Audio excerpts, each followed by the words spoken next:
In the Bronx, there's this photo. It was taken in the middle of the city, two people dancing like the world has briefly stepped out of the way. No stage, no audience, just a moment, memory, and connection. The buildings fade into the background, the street becomes their dance floor, and time seems slow. The photo was taken by David Gonzalez, and I had the opportunity to interview him and talk to him about documenting the Bronx for over 40 years. All Cool. right, let's start by introducing yourself.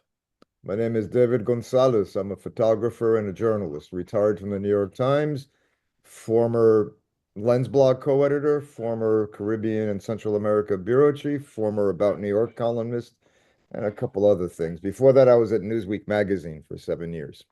So definitely the repertoire is there. The accolades are there. And you've been documenting the South Bronx for well over 30 years, 40 years now. Is that correct? 40, 47, give or take a couple of 47 years. years. You know, when I first came across your photo, the photo of the two individuals dancing, Yeah, I yeah. was I was an artist, right? And I drew it. I drew the photos. I was so enamored by I it because remember when you did that, by the yeah, way. that was years ago. I know. Well, I'm 68, B, so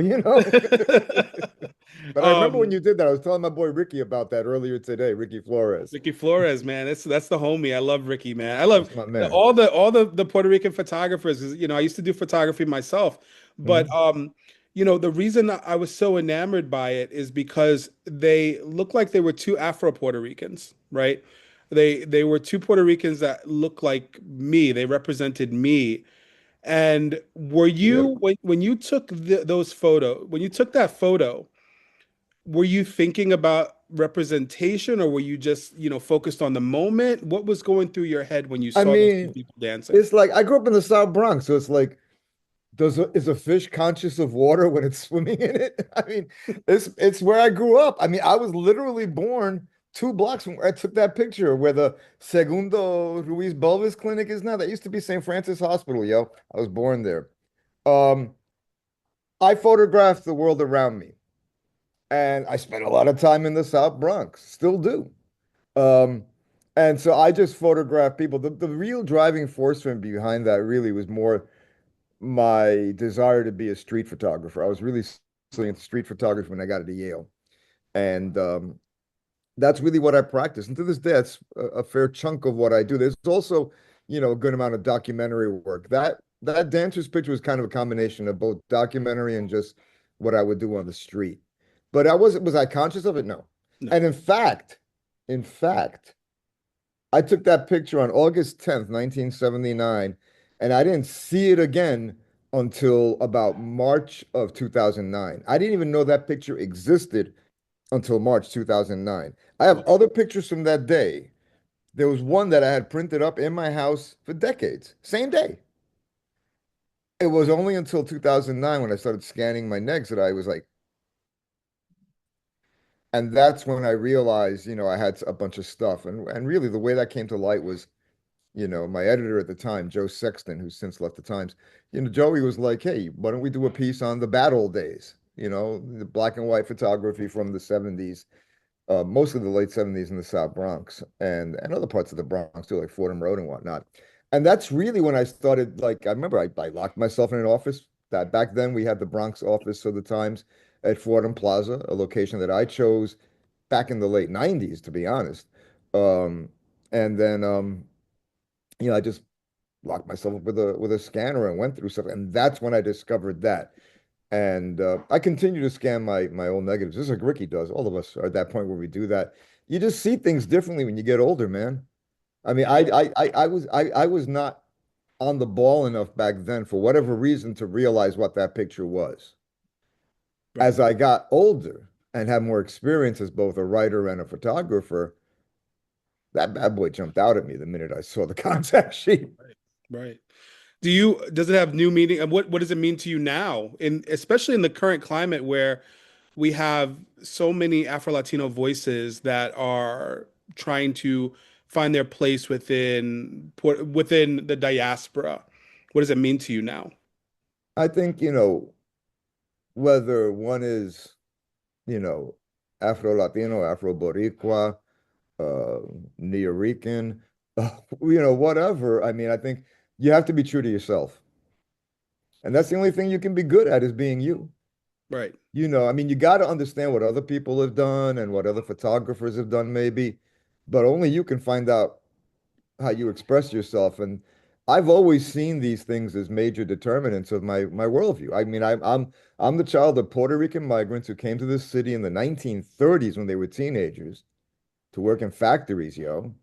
Hmm. My mother and father met at La Milagrosa Church in Harlem, got married there, and then, like all good Ricans, moved to the Bronx when we were born. Very good. Working class Rican family surrounded by Boricuas, growing up at a time when the Bronx started burning, so we moved a lot. I went to Catholic schools with a whole bunch of different kids, except we all were most likely the first in our family to go to high school, and all our parents worked at their hands, and that included the white boys. I mean, Yeah. there's some down white boys at Cardinal Hayes back in the day. I'm still in touch with them. All those things shape my worldview, and it's a very distinctive worldview, especially as I got older and got good at this thing, both in writing and in photography, that reflects what I believe are the more important things about our communities. I don't need somebody to jump in from the outside and tell me that things are messed up. Right. I don't need Stephen Shames to come and do a book on the Bronx Boys with a cover photograph of a kid jumping between two rooftops. And it's like two things. One, do you have consent to take that picture? Because the homeboy's underage, okay? Well, I guess you don't need consent to take pictures of brown and black kids harming themselves. And the other thing is, as Ricky pointed out, one of his best friends died doing just that, jumping. And so here comes Stephen Shames, who's like big time photographer who has a reputation for photographing the Black Panthers. I don't care what he did with the Panthers. I know what he did in the Bronx, and I've told him, just like with Bruce Davidson, the guy who did East 101st Street. I said, my Bible is Frank Espada. Frank walked those same streets, photographed those same people.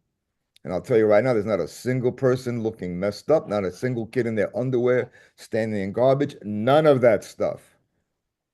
I also told Bruce, Bruce once, we got into it once, and he kept on saying, "Oh, I respect you. I want to show you East Harlem." I'm like, dude, my folks met at La Milagrosa, and I used to cop weed on East 101st Street. You ain't going to show me anything. You're just not. And these people have this assumption that somehow, because they are part of the photographic canon, that their work is sacrosanct. And when it comes to my generation of photographers, whether it's Joe Rodriguez, Max Golong, George Malave, or Ricky, me, Angel Franco, who has two Pulitzers, by the way, Conzo, who everybody knows, Edwin, who's a documentarian, we roll deep. And we don't need somebody from the outside to come in and tell us things were messed up. We know they were messed up. Would you like to discuss with us how they got messed up? They're not ready for that discussion because they'd rather just show dysfunctional Ricans and claim that they are compassionate rather than to look at their own privilege and their own role in perpetuating this image. I like to show images of our people just being, just being. Nothing Right. special. We don't go out and celebrate people and stuff like that, like, all these little DEI kumbaya parties and whatnot. I mean, we don't. I mean, when they talk, I see these things like today we celebrate, and I'm like, yo, unless there's a Valencia cake involved, that don't count as a celebration in my book, first of all. But also, it's like, you know, it's a lot of stuff out there. Right. And what we try to do is just be ourselves and chronicle the entire community. We don't shy away from the rough stuff. I may not do that, but Franco has definitely done that. Edwin has definitely done that. As a collective, there are 8 of us now. We come with different perspectives, and we don't expect one single person to tell the story of the Bronx. It's a longitudinal study with a lot of different people in it. And I think there's a lack of knowledge about that out there because again, with my generation, because we had to come up when the canon was these big guys. And then, we're being told that our style of photography is passé. I remember in 83, Alex Coleman, the wife of the critic A.D. Coleman and a gallerist, we were at a house at a salon, right? And we are all excited. And she's like decreeing that street photography is dead. And I look at my boy Lewis, ain't that a trip, right? When a bunch of Ricans are getting into it, they declare it dead. Hmm. The fact of the matter is, I don't care about any of that stuff. I Right. care about being me. And I think the advice I'll give to anybody, shoot the world around you, find somebody you trust that you can show your pictures to, and learn about other people. But ultimately, you can only be yourself Right. and you can only reflect your own concerns. But you have to think about it too. I mean, the best photographers think about stuff. I mean, I'm not, maybe it's because I came up in the journalistic side. So I always worked with photographers who knew what was up Right. because they were covering the same exact thing I was doing. When you're Yeah. getting into like the art world, it's a different deal, a different vibe, you It is. know? But you do need somebody that you can trust. Absolutely.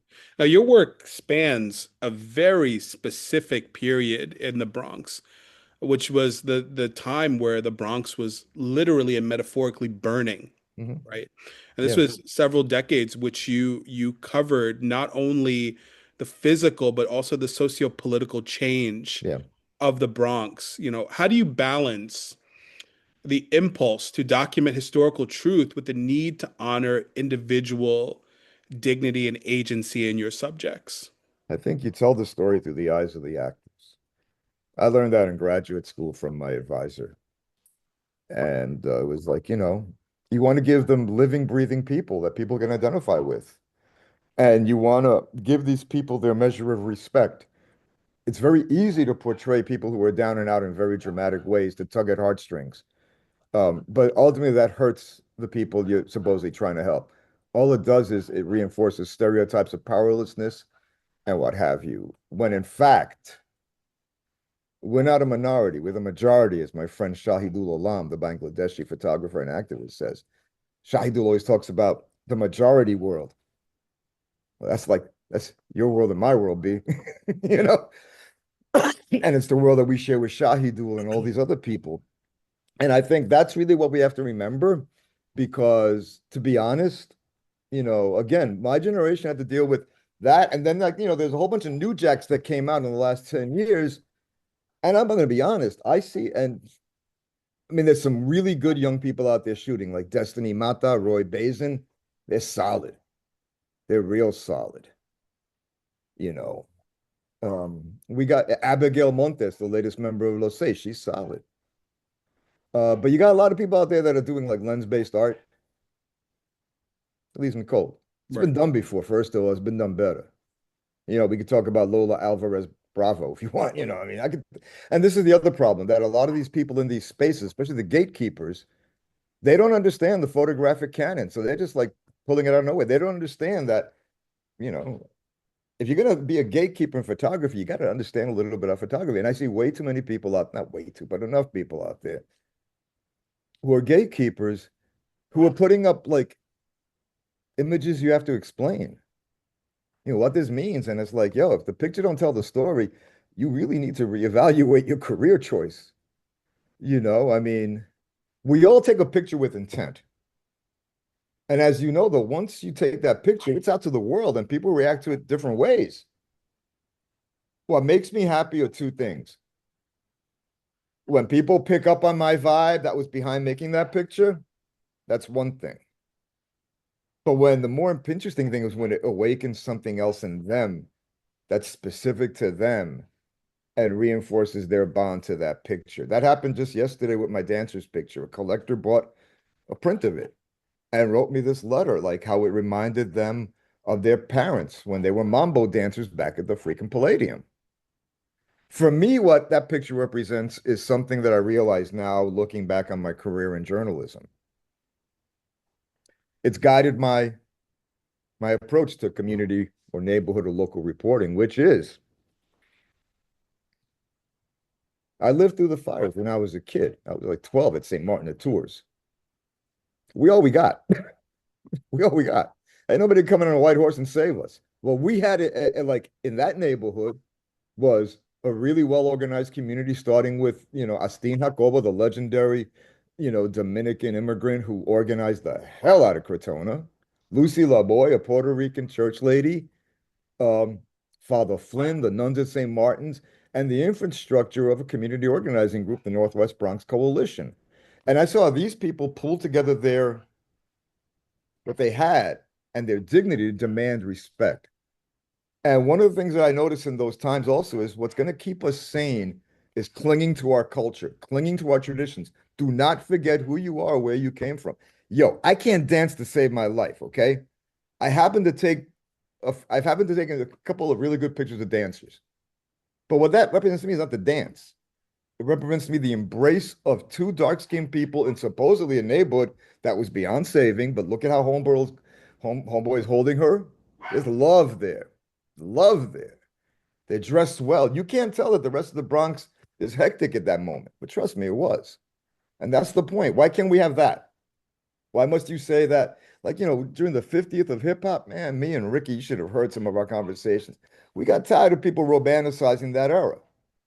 It's like, y'all never dealt with a stick-up kid, did you? It's like, ain't nothing romantic about that. Ask my boy Aaron, who had to run back to 155 and made the wrong turn at the Fever up Woody Crest. And he learned just how long those blocks are as he tried to get back to Harlem. There's this romanticization of the destruction of our neighborhoods in that period. I mean, this was happening, right, when HIV/AIDS was destroying our communities, when buildings were being burned out. And you want to romanticize, oh, what you saw in Beat Street? Okay, go ahead, but you have to realize, as Ricky once wrote, he wrote this. If I had to do it all again, I really wonder, was it worth it? Because people in the 50th romanticized the hell out of the South Bronx. And in our view, you haven't earned that right. You weren't there. I romanticize it too, but not for the reason you did. I romanticize it because we had no money and we still were able to get something done. That Right. was cool. We were broke. Right. But we did stuff because we collaborated. And that's the thing, that kind of spirit of collaboration, embracing your culture, embracing some essence of yourself. And that picture does it for me. That picture, really, I look back, it's guided my entire journalistic career to show people in their fullness, not just in their need. Do you when you were documenting the Bronx during this specific period that's talked about, I'm talking about nationwide. Yeah. The burning of the Bronx is talked about a lot of times when it comes to gentrification, when it comes to urban renewal, Yeah. there's classes on it.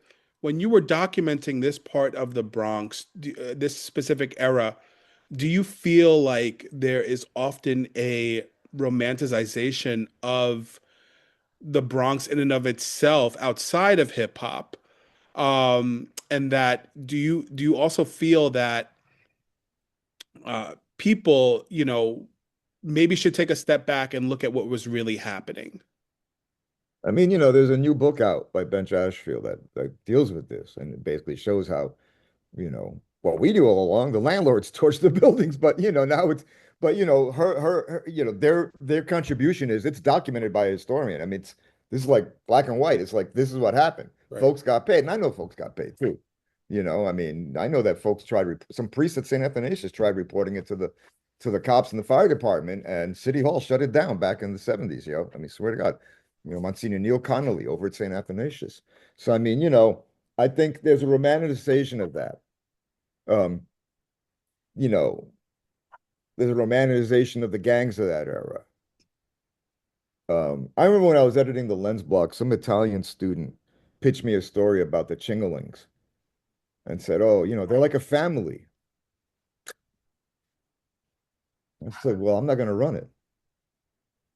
Pure and simple. You tell me they're a family. Tell it to my cousin who had to walk by those knuckleheads every day on the way to Columbus, and they would talk shit to her about her body. I don't have some Italian kid, going for whatever at ICP telling me about these people in the Bronx. You got to avoid that. right, I think there's that kind of romanticization. Same, it's the same kind of misunderstanding, by the way, that happens with Appalachia. I'm friends with Roger May, he's at Apple Shop, but he's an accomplished photographer, and he runs this thing called Looking at Appalachia. I met him like 14 years ago. We hit it off. We're still friends to this day. Because you know what? The way he talked about how he was tired of the stereotypes of Appalachia, it's the same thing we complain about as Latins in New York, bro. Same right, thing. right, And so, he was talking to me, I'm saying, bro, you just changed the place and some of the names. It's the same dynamic. They want to look at us as poor, when actually what we are is survivors who have skills to navigate cultures, to document cultures, document them much better than some of these so-called famous guys. right. And the point is to do it and try to shut out the rest of that stuff. I'm at a point in my life where that's really what I know what I want to do. Right. I I don't need approval, and I'll work with anybody. I mean, I do collaborate, Right. but there are also some institutions out there that are very clear that, I'm not invited, and nor are some of my generation of photographers. Let me put it that way. There are a couple of institutions out there that one would be surprised that they don't have our work. Right. Right. They'd also be surprised to learn that they violated my copyright in a couple of cases, but that's Oh another. gosh. Yeah, I Yeah. mean, listen, man, it's like, people got to understand, you violate that copyright, you're going to get an email from Co Rodriguez, okay? That's it. That's it. Co's the assassin. He takes care of it without breaking a sweat. You Right. deal with me, you don't want to deal with me. I mean, I had to Right. deal with one museum that way.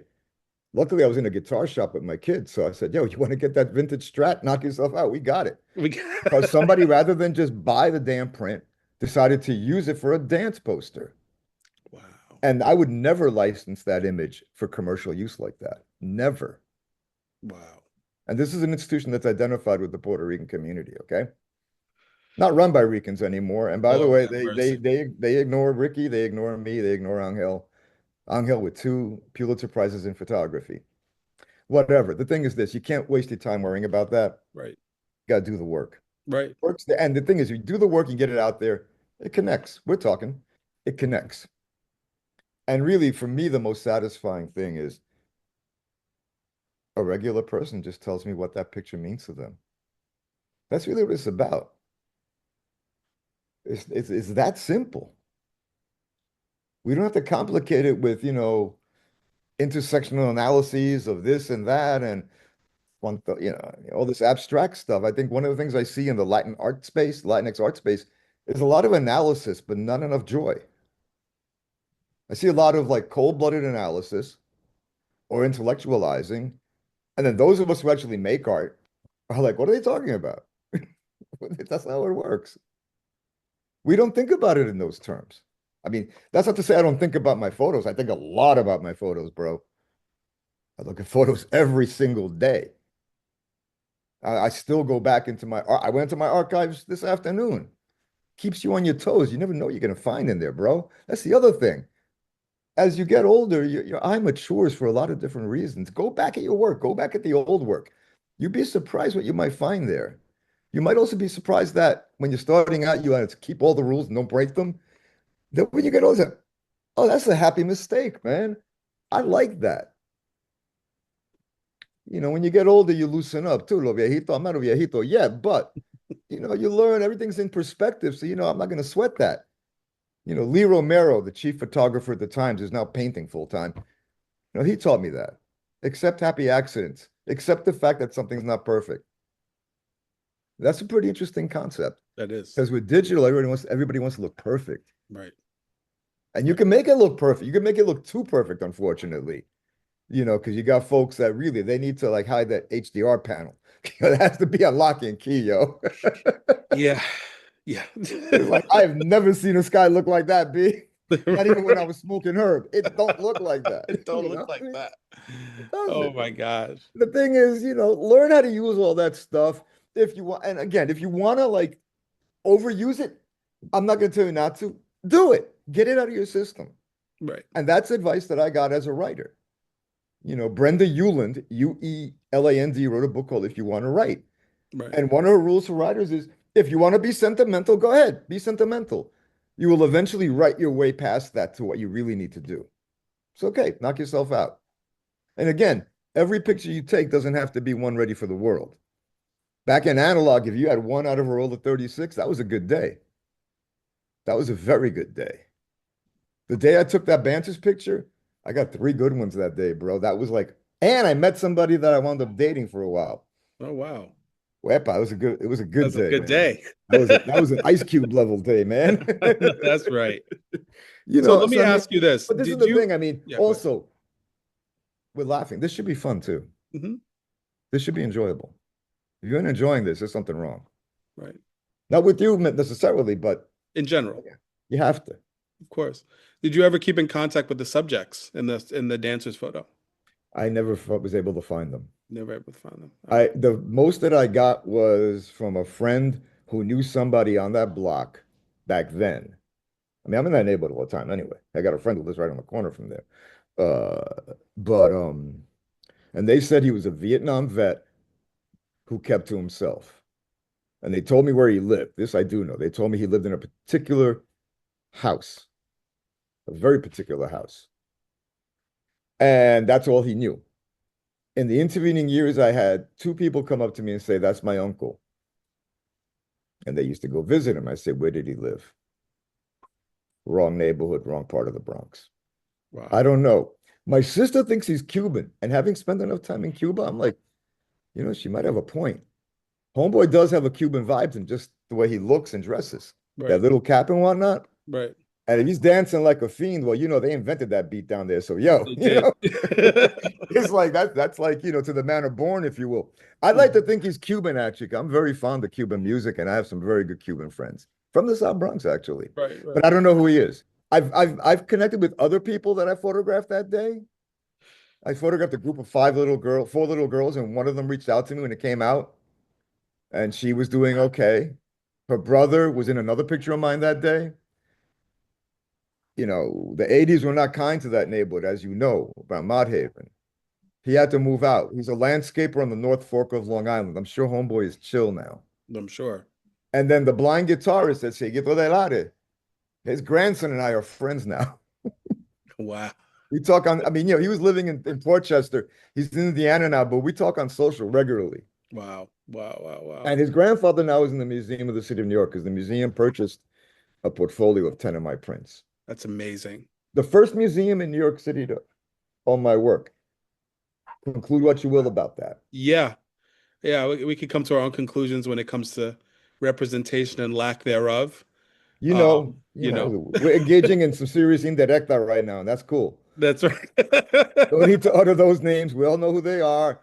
And it's like, y'all made it clear you don't need me, so that's fine. Go with God. I've gotten Right. this far without y'all. Be nice, but a lot of things would be nice. And frankly, I got more important things to pay attention to. And really, again, I have to emphasize, I'm at a point now where getting a note from somebody about the work means a lot more to me than anything else, than getting it published or anything else. Right. Because it's a friend of mine living in Spain emailed me this morning about that picture I put up yesterday of the dude crossing Boston Road and Southern Boulevard with the blue fog. It reminded him when he found him. Wow. We had a deep talk about that, real deep talk about that. I can imagine. And this is like, he's good. He's good. He's highly successful. He's happy. He's in Spain, two kids, the whole nine. But, you know, homeboy grew up on Boynton. Things get hectic on Boynton, at least north of the highway, they do, you know. Yeah. Yeah. But, he wrote me this note out of the blue saying what that picture meant to him. And it obviously meant something deep.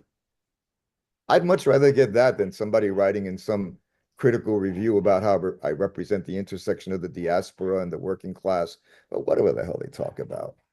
I mean, I know I'm being glib because, it's like after a while, it's like you get tired of this as a photographer. They just don't understand what we do. Yeah. They don't. I mean, they really don't. Yeah. I don't say you have to go back and, do the actual analog process.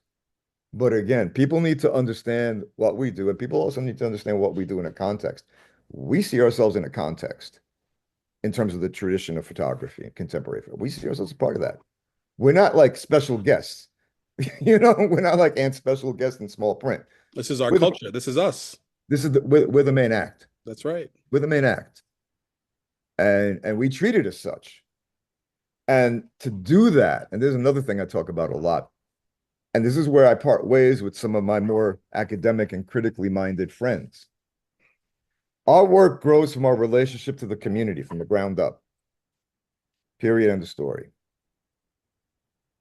Our work surges from the community up because that's where we hang. That's where we go. I don't go to Hunts Point to take pictures. I go to Hunts Point to let me see my boy Crashes in over at Wallworks. Let me see if Tats Crew is hanging out so we could just talk some smack for a while. Let me go to Barretto Point Park just to chill for a little while. That's what you do. That's what you do. And I think, the ordinariness of life is something we're entitled to. We don't get it. We get to be like somebody, some crusading journalist, compassionate project, or some new academic research paper on whatever.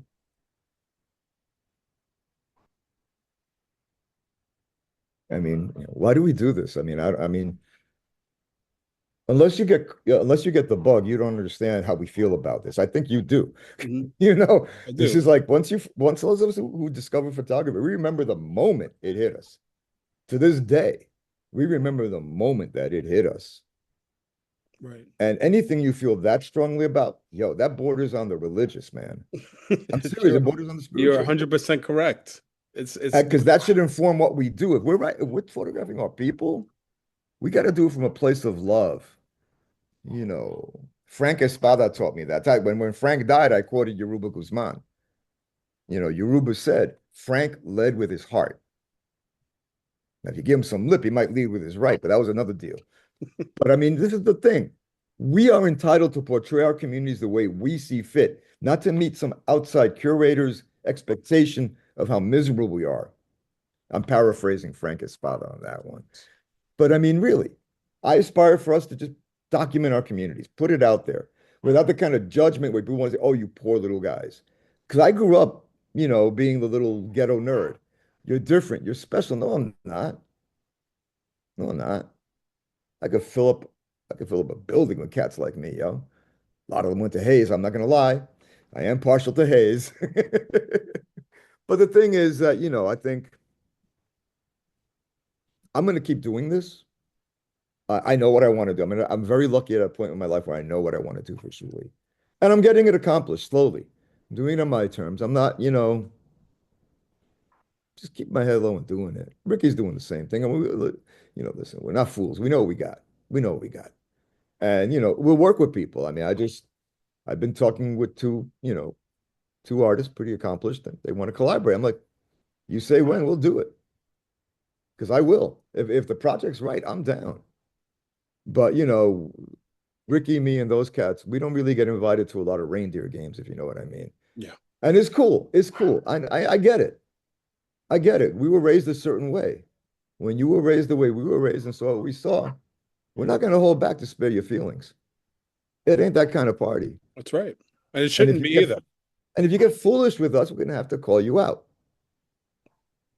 But ultimately, you could spend all day doing that, and that's not my job, man. That's right. It's not my job. I have two jobs: Right. my photography and my kids. That's it. That's it, and my dogs. That's it. I think we're in an interesting period now. Also, we're inundated with photographs, and smart people can't tell AI photographs. That worries me. When people who are smart, I saw somebody online an hour ago, like, that's as hell. And this is somebody who has, intelligent person. And they just report. I'm like, yo, dude, that never happened. I think it's much more important to get back to the essentials of photography, which is, the image, the composition, and the subject and the story. Right. Those are all important. And don't obscure it with too many bells and whistles. That's my own particular point of view. Your mileage may vary, but my point of view is I like to kind of keep it simple. I don't even like, I don't need to write words about my pictures. I mean, I'm not Dwayne Michaels. Dwayne does that well, but that's Dwayne. I don't need to write long captions to explain the meaning of this. I don't need somebody with a PhD to explain what this picture means. I want the doña to understand what the picture means.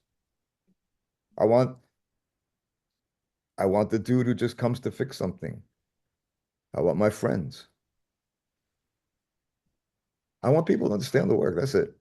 I don't need anybody to explain it. If I did my right, if I did my job right, the explanation's already in their heart. And that's where it has to hit first, by the way, not the head, The the heart. heart. That's why photography I love and that's why my writing was good because I trained my eye to look for that detail that could move you a bit. That all came from being a photographer, yo. Even though I spent 16 years without shooting, bro.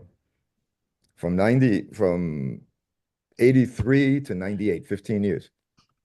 Not shooting, catching up now. But when I wasn't shooting, I was writing. When I was writing, my eye led my reporting. And it was obvious in my writing that the stuff was visual. So, it all comes in good. It all comes in good. Well, David, thank you so much. I really appreciate your wealth of knowledge and especially your time.